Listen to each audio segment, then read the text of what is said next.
I'm just doing a quick survey of this loft.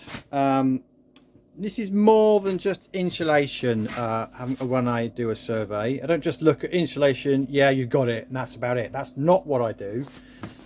And there's two very important things in this loft.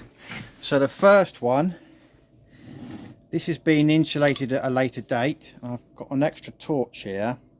Now I've measured that. That's 150 millimeters deep. So that's kind of slightly more than what you would normally find in an older property.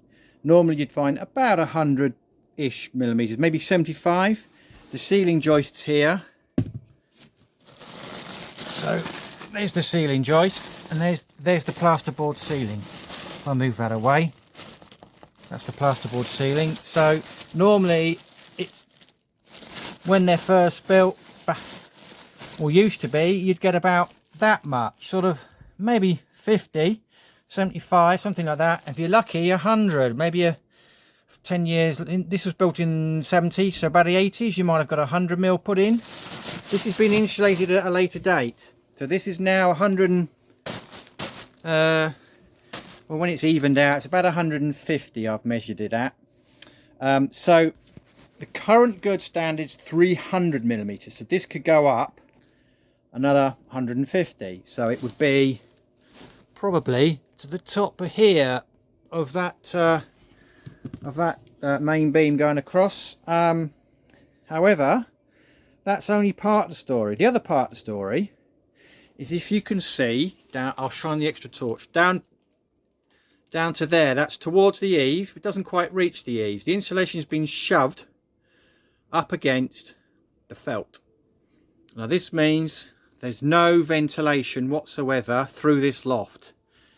So can you see all the sparkly bits?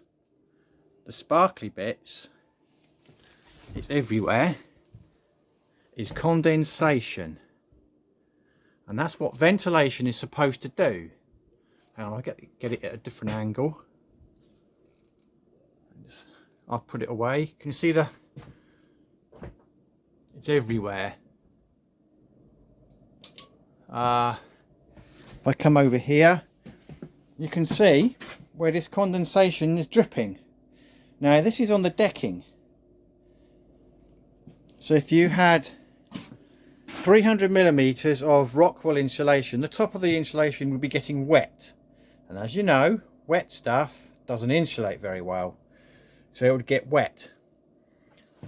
You can see it's everywhere. See the sparkly bits? That's condensation. So down in the lock, down at the eaves, there should be eaves vents between the two joists. It's like they're sort of 20 mil, 25 mil passageways. There's like a plastic insert you can get for that area that goes down through to the eaves, and then you get your ventilation. So that's condensation. It's not leaking, it's condensation. It's everywhere. Hang on, let it move away.